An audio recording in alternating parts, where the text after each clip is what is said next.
Rajya Sabha television के खास programme उनकी नजर उनका शहर में आपका स्वागत है। मैं हूं राजेश बादल और आज हम जा रहे हैं एक ऐसे शब्द सितारे के शहर में जिसने भारत में देशभक्ति के गीतों की गंगा बहाई। जी हां, मैं बात कर रहा हूं महाकवि प्रदीप की।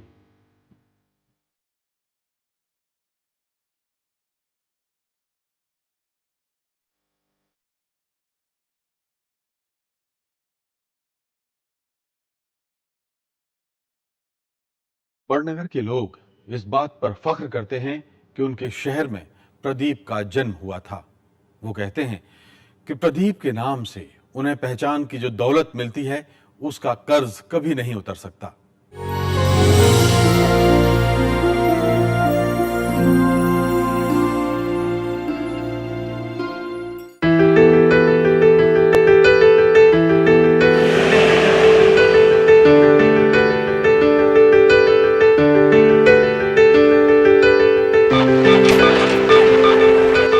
उन दिनों बड़नगर रेलवे लाइन के किनारे बसा एक छोटा सा गांव था। आज के मध्य प्रदेश में मालवा का इलाका।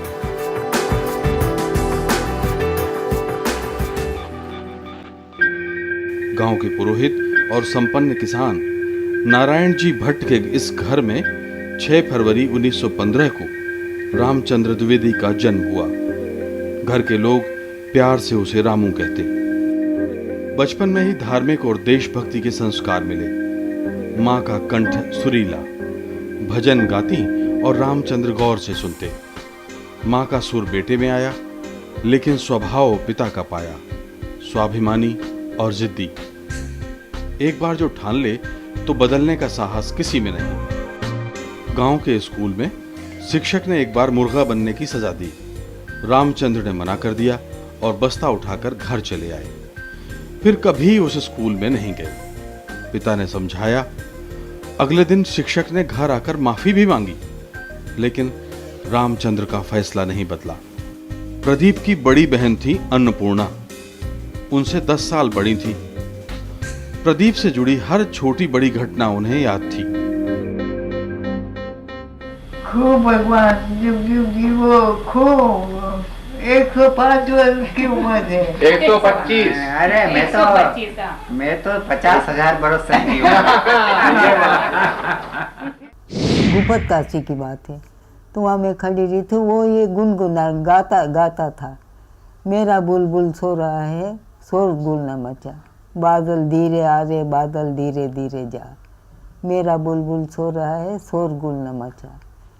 तो मेरे आंख से आंसू गिरने लगा। मैं कि देखो आज पहाड़ में भी प्रदीप का ये आवाज़ गूंज रहा है। तो दूसरे आदमी बैठे हुए थे, अखबार पढ़ रहे थे। माता जी आप रोने क्यों लगी? मैं कि प्रदीप जी मेरे भाई है, ये जो गाना है मेरे भाई का लिखा हुआ है। प्रदीप आपके भाई है? बोले कि हाँ मेरा छोटा भाई है। अच्छा, तो सब ने मुझे घेर लिया।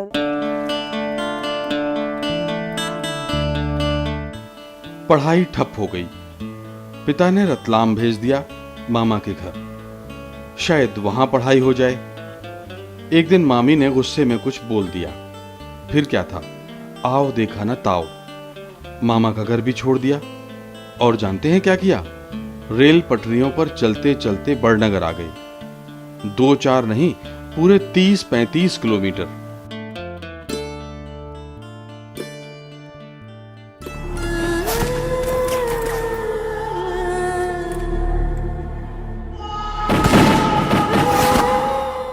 रामचंद्र किशोर हो रहे थे। तब हिंदुस्तान पर अंग्रेज हुकूमत के जुल्म जोरों पर थे।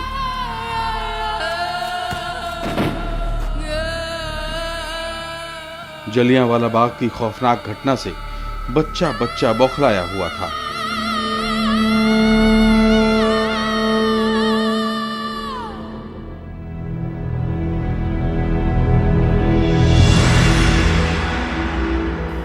एक तरफ गांधी के नमक सत्याग्रह ने गोरी सरकार को हिला दिया था, तो दूसरी ओर चंद्रशेखर आजाद और भगत सिंह जैसे क्रांतिकारियों के बलिदान से पूरे देश में बदले की आग जल रही थी।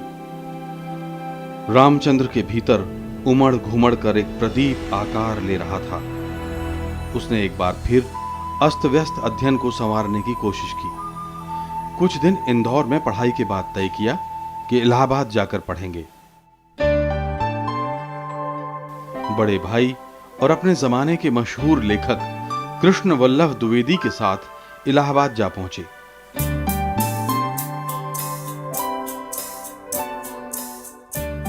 यह शहर उन दिनों क्रांतिकारी गतिविधियों का बड़ा केंद्र था।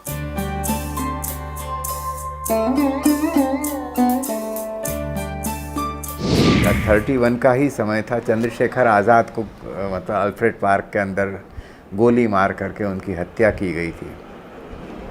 तब प्रदीप जी वहाँ थे। वो सारे के सारे उन्होंने देखे हैं, उनके खुद गवाह रहे हैं कि क्या राष्ट्रीय हलचल होती थी। उसका एक प्रभाव उनके ऊपर पड़ता गया। इंटरमीडिएट इलाहाबाद से करने के बाद स्नातक के लिए रामचंद्र लखनऊ चले गए। इलाहाबाद के दिनों को बड़े भाई कुछ इस तरह याद करते हैं। रामू यूं तो मुझसे 5 साल छोटे थे, लेकिन हमारा नाता जुड़वा भाइयों जैसा ही था। आज मैं जब अपने रामू के बारे में लिख रहा हूं तो सोचता हूं, काश आज वो इस संसार में होते तो ये कहकर खुद अपनी आंखें गीली कर लेते और मेरी भी रुलाई फूटती, दादा ये आपने क्या कर डाला। कुरेद कुरेद कर वो दिन याद दिलाए जब मैं रामू था, सिर्फ आपका रामू, इस फिल्मी दुनिया के मीना बाजार का कवि प्रदीप नहीं।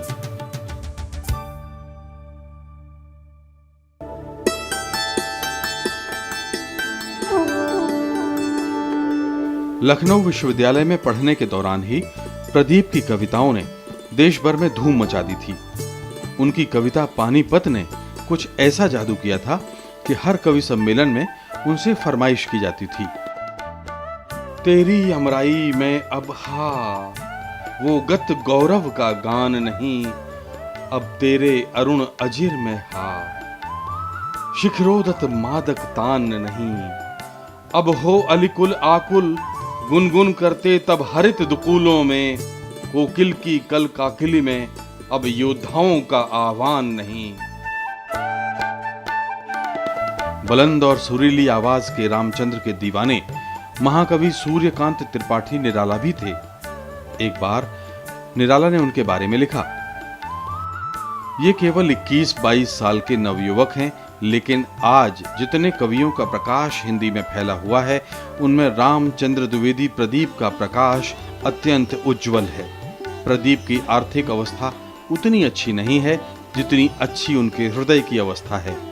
प्रदीप का स्वर भगवान का दिया हुआ है। उन्होंने स्वर की शिक्षा नहीं पाई, पर इतना अच्छा स्वर मैंने हिंदी में दूसरा नहीं सुना। पढ़ाई पूरी हो चुकी थी। घर के लोग चाहते थे कि रामचंद्र शिक्षक बने। उस दौर में शिक्षक को इतना सम्मान मिलता था कि हर घर अपने बच्चों को टीचर ही बनते देखना चाहता था। आज शायद ही कोई इस बात पर यकीन करेगा। बुजुर्ग लोग तो मुझे ढकेल रहे थे शिक्षा विभाग में, लेकिन मुझे वो चीज़ अच्छी नहीं लगती थी कि सवेरे से शाम तक बच्चे पढ़ाओ बच्चे पढ़ाओ बच्चे पढ़ाओ। कुछ उस वक्त कोई प्रॉस्पेक्ट्स भी अच्छे नहीं थे, बहुत कम सैलरी मिलती थी।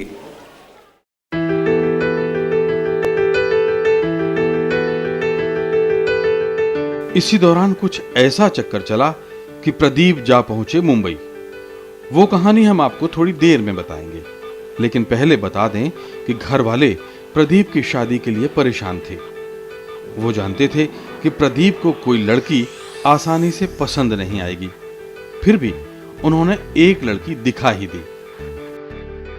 ऐसे मुझे अच्छे लगते थे, उनको भी मैं शायद अच्छी लगी होंगी, पर मेरी माँ ने ऑफर रखा उनके पास कि भाई मेरी इच्छा है कि जो आप करो। तो उन्होंने एक सवाल मुझे कहा कि मैं आग हूँ, पानी बन के रहोगी तो मैं शादी करूँगा। तो अपन तो घबरा गए, हाँ बोल दिया। जोड़ी बन गई और अब लौटते हैं एक बार फिर बड़नगर।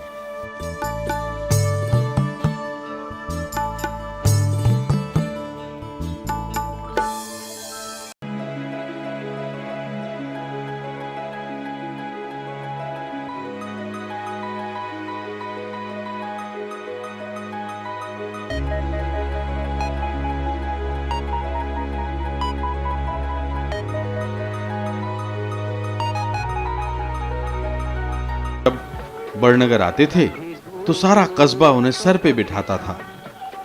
हम दिखाते हैं प्रदीप की अपने कस्बे की एक ऐसी ही यात्रा। 17 साल पहले वो आए थे बड़नगर।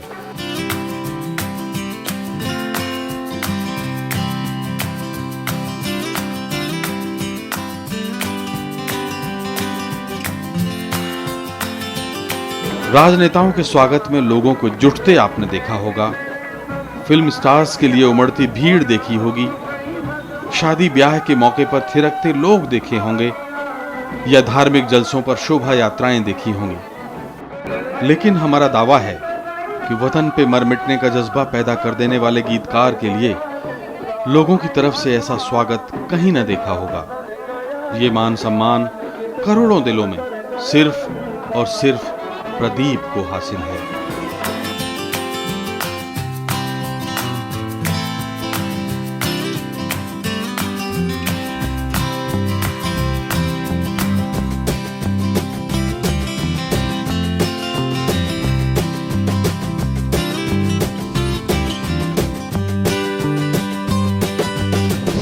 जिस साल में मैं जन्मा फिरा मेरा रोज रोज ये जानता है तुम भूल गए शायद माली पर फूल तुम्हें पहचानता है।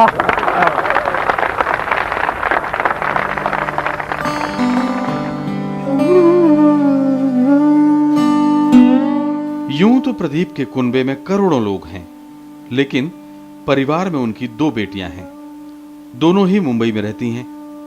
बड़ी बेटी सरगम और छोटी बेटी मितुल प्रदीप। दोनों के पास प्रदीप की यादों का अनमोल खजाना है।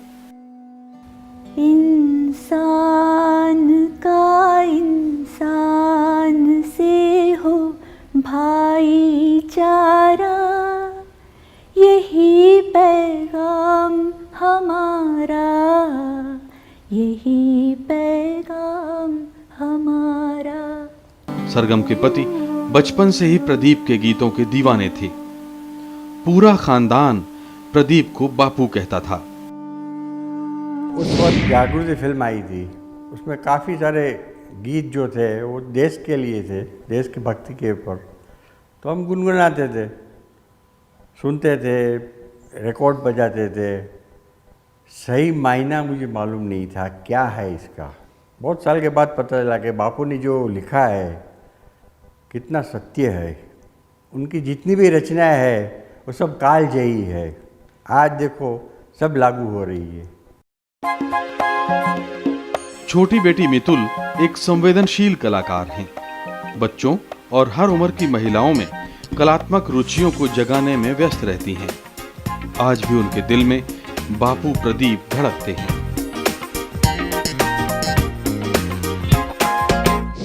उनको हम बचपन से बापू बुलाते आए और आखिरी तक हमने बापू कहा और आज भी उनको हम लोग बापू ही कहते हैं।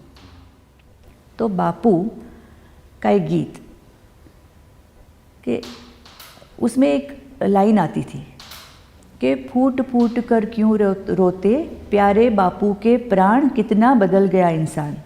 जैसे रेडियो पे वो गाना आएगा तो आसपास के कोई लोग, अरे प्रदीप जी का गाना आया, तो हमारे घर में भी वो रेडियो शुरू होता और वो गाना बजता।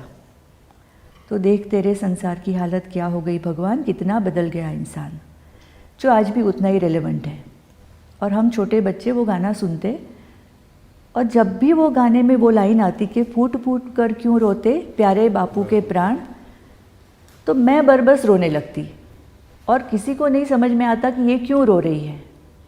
प्यारे बापू के प्राण मतलब गांधी जी के प्राण, और वो प्यारे बापू मेरे लिए मेरे बापू। तो मैं समझती थी कि बापू रो रहे हैं और तो क्यों रो रहे हैं, तो वो रो रहे हैं तो इसके लिए मैं भी रोती हूँ। तो ये एक मुझे सबसे पहले बापू के गीत के बारे में मुझे जब पता चला थोड़े बड़े होके, ये प्यारे बापू के प्राण, मेरे बापू के प्राण नहीं रो रहे, लेकिन गांधी जी के बारे में उन्होंने ये लिखा था। राज्यसभा के सदस्य अविनाश पांडे ने वर्षों तक प्रदीप का भरपूर प्यार पाया, बेटे की तरह उनकी सेवा की और उनका आशीर्वाद पाया। अविनाश पांडे प्रदीप के नाम से एक फाउंडेशन संचालित कर रहे हैं, ये फाउंडेशन प्रदीप की रचनाओं को लोगों तक पहुंचाने का काम कर रहा है। उनके साथ जब मुझे पहली बार मुलाकात हुई तो मैं विश्वास नहीं कर पाया कि इतना सरल और इतना सूझबूझ वाले व्यक्ति कवि प्रदीप जी होंगे। तब तो कवि प्रदीप के नाम से ही मैं उन्हें जानता था। बाद में इतने ज़्यादा अंतरंग हम हुए कि उन्होंने मुझे अपना मानस पुत्र के हैसियत से मुझे काफ़ी अपना अनुराग दिया, प्रेम दिया, बहुत विश्वास उनने दिया और कई ऐसी लिबर्टीज़ दी कि जहाँ पर मैं उनसे विभिन्न विषयों पर चर्चा करने के लिए हमेशा मुझे लालसा होती थी, हमेशा इच्छा होती थी कि मैं उनसे मिलूं और विभिन्न विषयों पर बात करूं। इतनी चकाचौंध की दुनिया में और जिस व्यवसाय में वो थे, फिल्म इंडस्ट्री से जुड़े हुए होने के बावजूद भी, लेकिन व्यक्तिगत रूप से एक बहुत ही सरल, साधे लेकिन अत्यधिक सिद्धांतवादी व्यक्ति थे। अपने दैनंदिन जीवन में भी उन्होंने अपने सिद्धांतों से कभी भी कोई समझौता नहीं किया। माता पिता प्रदीप पर गर्व करते थे। उनके गीतों को ग्रामोफोन पर सुनते और घर में जो भी आता उसे सुनाते। जब भी प्रदीप बड़नगर आते तो हर बार कोई ना कोई काला तवा लेकर आते और उसमें भरे गाने सुनाते। हालांकि बड़नगर से प्रदीप के माता पिता की विदाई बड़ी तकलीफदेह थी। 76 साल तक साथ निभाने के बाद माता पिता का साथ छूट गया। एक रात असामाजिक तत्व घर में घुसे और दोनों की हत्या कर दी। इस हादसे के बाद सामान्य होने में प्रदीप को काफी समय लगा। जिंदगी में माता पिता दोबारा नहीं मिलते।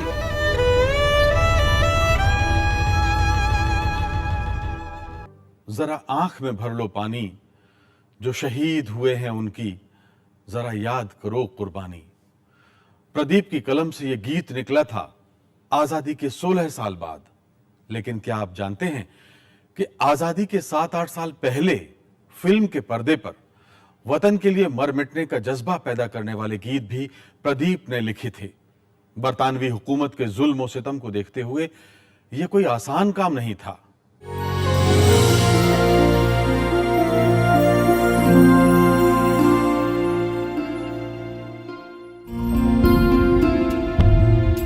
(1939) का साल।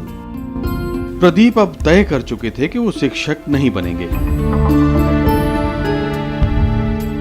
दूर दूर से उनकी मांग थी। उनके गीत, कविताएं और उनकी आवाज का चुंबक गुलाम भारत में लोगों को दीवाना बना रहा था।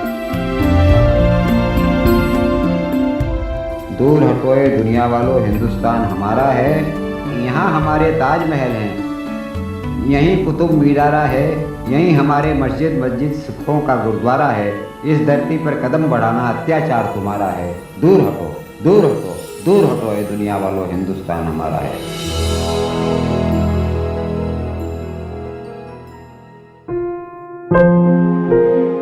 प्रदीप कवि सम्मेलन में मुंबई गए। हिमांशु राय का नाम उन दिनों फिल्म इंडस्ट्री का वो नाम था जिससे मिलने के लिए लोग तरसते थे। हिमांशु राय ने आदर से प्रदीप को न्योता भेजा। हिमांशु राय ने कहा कि इस लड़के को जाने मत दो, हम कांटेक्ट करेंगे। तो मुझे वो ले गए कैंटीन के अंदर, कहा कि भाई कॉन्ग्रेचुलेशन, हिमांशु राय साहब आपके ऊपर फिदा हो गए हैं और वो आपको स्टाफ में रखना चाहते हैं। तो मैंने ये सोचा कि शायद कुछ हीरो फिरो बनाना चाहते हैं। मुझे क्या कुछ, मुझे भ्रम था कि मेरी शक्ल भी अच्छी है। तो नहीं कुछ मैंने कहा एक्टिंग करवाना चाहते हैं। तो नहीं, एक्टिंग नहीं, आप उससे गाना लिखवाना चाहते हैं। देख भाई, मैं तो कवि हूँ, मैं यहाँ की तुकबंदी कैसे करूँगा। उन्होंने मुझे डांटा कि देखो मैं तुम्हारा बड़ा भाई हूँ, यहाँ क्यों लगी रहती है फिल्म लाइन में आने के लिए। ये बहुत प्रसिद्ध कंपनी है इंडिया की, और यहाँ से तुम, यहाँ ऑफर तुमको मिल रहा है, तुम नाना नाना कह रहे हो। अंदर गए, 10 मिनट के अंदर वो टाइप करके 4 लाइन का लेटर ले आए। Mister Ramchandra Dwivedi Pradeep, Ramchandra Dwivedi Pradeep has been appointed as lyric writer in our concern on the monthly pay salary of 200 rupees. 1939 200 rupees, ये क्या चमत्कार हो गया। प्रदीप ने गीत लिखे। फिल्म थी कंगन, हीरो थे अशोक कुमार। फिल्म रिलीज हुई, सुपरहिट, सिल्वर जुबली मनाई। उसमें पहला गीत जो उनका था वो हवा तुम धीरे बहो मेरे आते होंगे चित चोर। तो एक ऐसी हवा फिल्म के उसके अंदर बहाई कि न इसके पहले इस तरह के गीत लिखे गए, न इस तरह की भाषा होती थी, और सारा का सारा जैसे एक वातावरण प्रदीप जी के जाने से वो बदल गया। अगली फिल्म आई बंधन। 12 गाने लिखे और उनमें से 2 खुद गाए। इनमें से एक गीत ऐसा था जो आजादी से पहले पंजाब और सिंध विधानसभाओं में बाकायदा राष्ट्रगान के रूप में गाया जाता था। जब यह गीत फिल्म में आता तो लोग सिनेमा घरों में नाचने लगते थे। करीब करीब हर शहर में सिनेमा घर के अंदर यह गीत 2 बार चलाना पड़ता था। ये एक ऐसा रिकॉर्ड है जो सिर्फ प्रदीप के नाम है। जो लोग इतिहास से वाकिफ हैं वो जानते हैं कि इंदिरा गांधी ने बचपन में एक वानर सेना बनाई थी। ये सेना बच्चों में इसी गीत को गाकर अंग्रेजों के खिलाफ देशभक्ति की लहर जगाती थी। तू आगे बढ़े जा, आफत से लड़े जा, आंधी हो या तूफान, फटता हो आसमान, अरे रुकना तेरा काम नहीं, चलना तेरी शान, चल रे नौजवान, चल चल रे नौजवान। बाद में पंडित जी से जब मेरी मुलाकात हुई तो आधा घंटे तक वो मुझसे बात करते रहे। दुनिया भर की बातें पूछी, कहाँ आप तो ये हुआ और कौन सा गाना लिखा है, केवल यही लिखा है। मैंने कहा यही नहीं लिखा है जी, ये तो बहुत इसके पहले कौन कौन चल चलो नौजवान आपका गाना था। मैंने कहा हाँ, ये तो आजादी के जमाने में जब वो चल रहा था तो ये तो हिंदू गाती थी। मैंने कहा इंदिरा जी, हाँ वो बानर सेना की वो कैप्टन थी, आज वो ड्रेस पहन करके टोपी वोपी बंधन के बाद प्रदीप 7वें आसमान पर थे। उनकी फिल्में जादू कर रही थीं। पुनर्मिलन, झूला, नया संसार और अनजान ने लोकप्रियता के वो कीर्तिमान बनाए जो कल्पना से परे हैं। महात्मा गांधी ने 9 अगस्त 1942 को अंग्रेजों भारत छोड़ो का नारा दिया।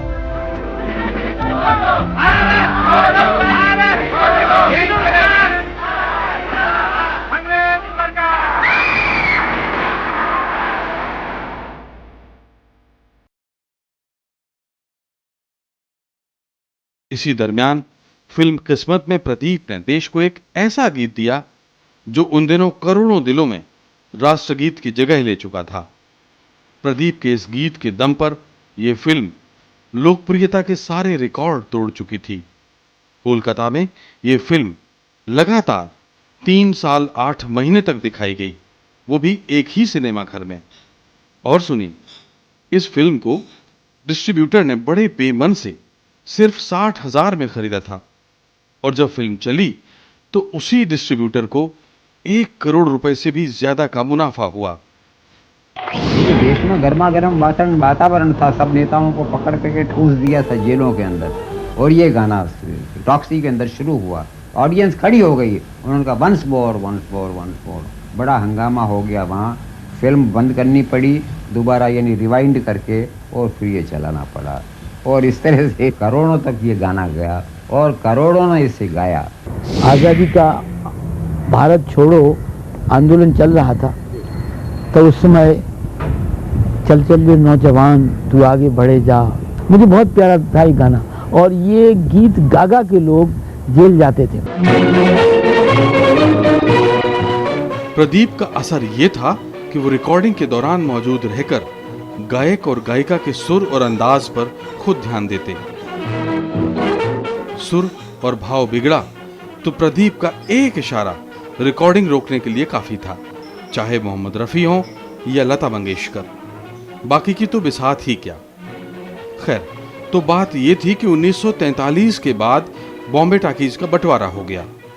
अशोक कुमार और शशिधर मुखर्जी ने नया स्टूडियो फिल्मिस्तान बनाया और प्रदीप इसी स्टूडियो के साथ आ गए।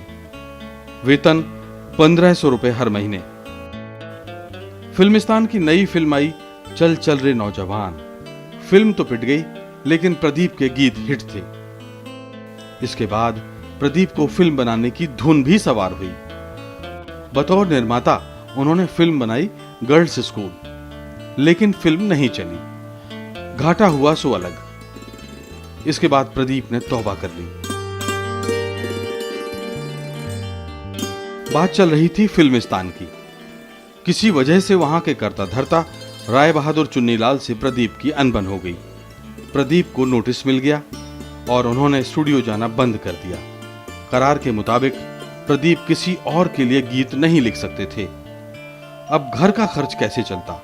तब प्रदीप ने कादंबरी, आम्रपाली, सती तोरल और वीरांगना जैसी कुछ फिल्मों में मिस कमल बीए के नाम से गीत लिखे।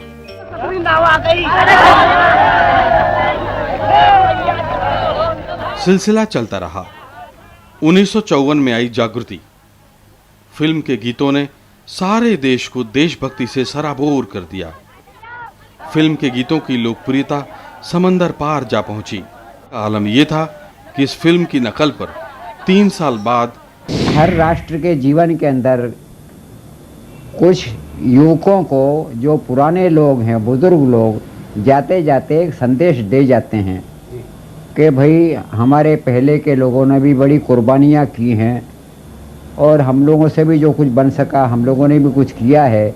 अब हम गिरती हुई दीवारें हैं, एक दिन हम गिर जाएंगे, तो आप आने वाले भविष्य के नेता हैं, इसलिए कृपा करके आप एक बात का ध्यान रखिए कि बड़ी मुश्किल से लोगों की कुर्बानियों से ये आज़ादी मिली है, तो आपका कर्तव्य है कि इसको संभाल करके रखें।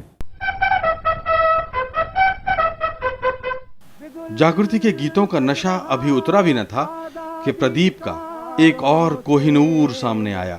तुमको बापू की जागीर की रक्षा करनी है, जागो, लाखों लोगों की तकदीर की रक्षा करनी है।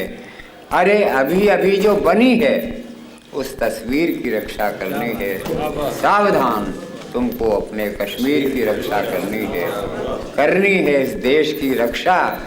भीतर के मक्कारों से संभल के रहना, अपने घर में छिपे हुए गद्दारों से।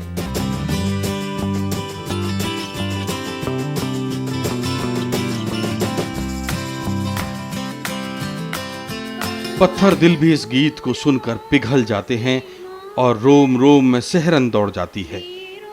प्रदीप का ये गीत पहली बार जब दुनिया के सामने आया तो हजारों लोगों के आंसू बहे। इनमें प्रधानमंत्री जवाहरलाल नेहरू भी शामिल थे। कुछ याद उन्हें भी कर लो।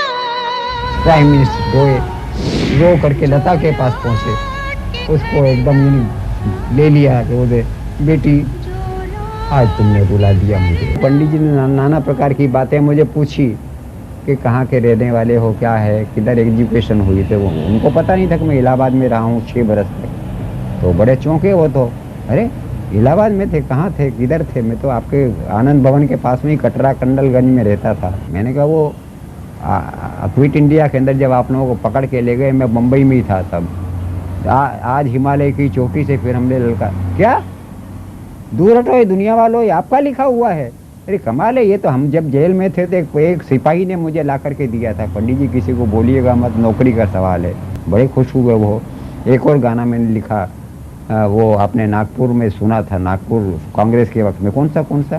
तो वो कहनी है एक बात हमें इस देश के पहरेदारों से, संभल के रहना अपने घर में छिपे हुए गद्दारों से। अरे वो भी आपका गाना है? मैंने कहा मेरा ही गाना है। और कोई प्रेरणा देता गया, ऐसी सब्जेक्ट मिलते गए, भी लिखता गया। बहुत अच्छा, वाह वाह। और शाम को मेरी एक मीटिंग है, वहाँ ये गाना सुना सकोगे? मैंने कौन सा?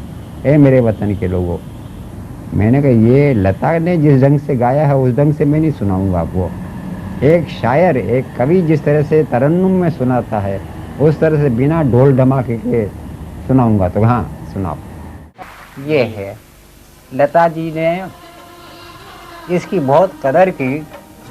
वो 1963 से इस गाने को लगातार गाती रही। प्रदीप ने अपने ढंग से जिंदगी को जिया। उनके लिखे हर तरह के गीत बेहद लोकप्रिय हुए। जिंदगी के तमाम रंग उनमें नजर आते थे। आइए चलते हैं ऐसे ही गीतों के सफर पर।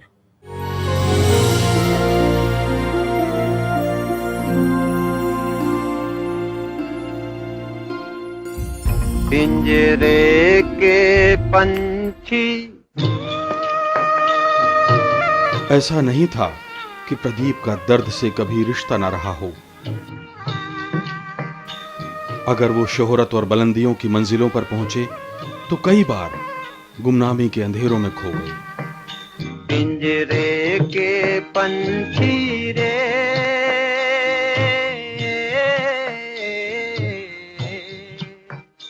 तेरा दर्द न जाने कोई।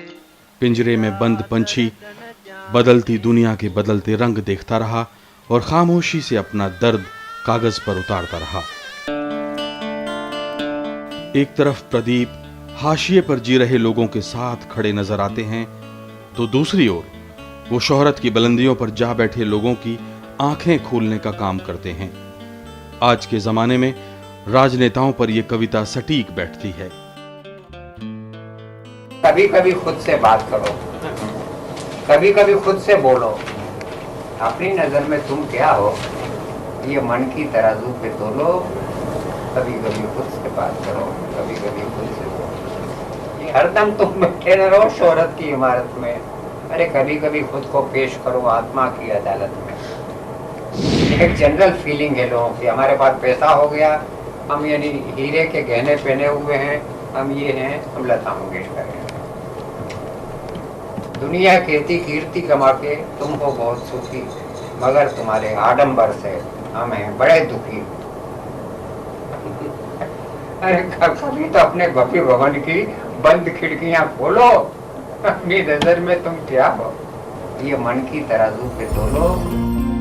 प्रदीप के गीत एक ऐसे समाज का आईना है जिनमें हर दौर का इंसान दिखाई देता है।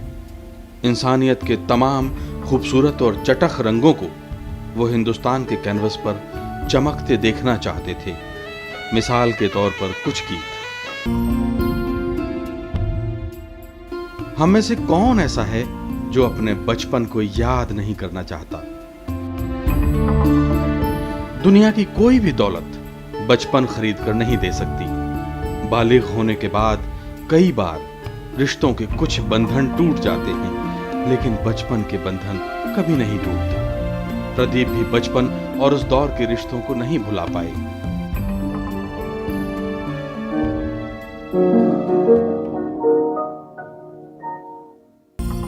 आमतौर पर यकीन नहीं होता कि देशभक्ति के बेजोड़ गीतों को लिखने वाले की कलम से कभी रोमांटिक गाने भी निकले होंगे, लेकिन प्रदीप के सीने में भी एक प्यार भरा दिल धड़कता था।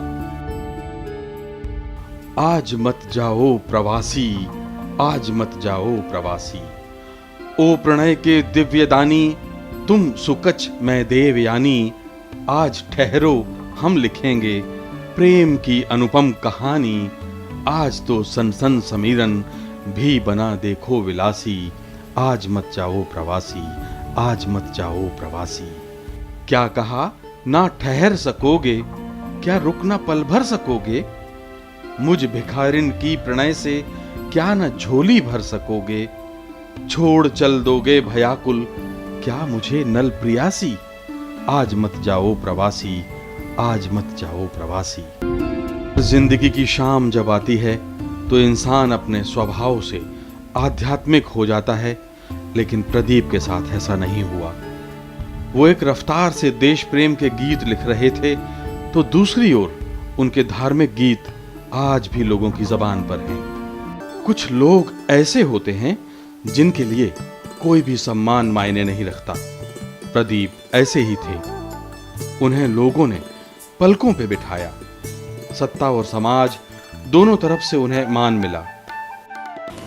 कभी प्रदीप जी को आज सम्मान मिल रहा है। ये सम्मान सिर्फ इनको नहीं, ये सम्मान हमारी पूरी फिल्म इंडस्ट्री को है। ढूंढता रहता हूँ कि पंडित प्रदीप जी जैसी शख्सियत आज कोई नजर आए, लेकिन हमें नजर नहीं आती है। मैं भारत माता को प्रणाम करता हूँ, अपने देश के हिमालय को प्रणाम करता हूँ, हिंद महासागर को प्रणाम करता हूँ, गंगा जमुना को नमन करता हूँ, और सबसे बड़ी चीज़ यहाँ के देश की जनता को नमन करता हूँ, प्रणाम करता हूँ, उनका आशीर्वाद चाहता हूँ। जब देश आज़ादी की 50वीं वर्षगांठ मना रहा है, ऐसे समय में चयन करने वाली जूरी ने दादा साहब फाल्के अवार्ड के लिए कवि प्रदीप जी का चयन किया, जिन्होंने दे दी हमें आज़ादी बिना खड़क बिना ढाल, साबरमती के संत तूने कर दिया कमाल से लेकर के उस गाने तक की रचना की है जिसने तत्कालीन प्रधानमंत्री तक की आंखों में आंसू छलका दिए थे। ऐ मेरे वतन के लोगों, जरा आंख में भर लो पानी, जो शहीद हुए हैं उनकी जरा याद करो।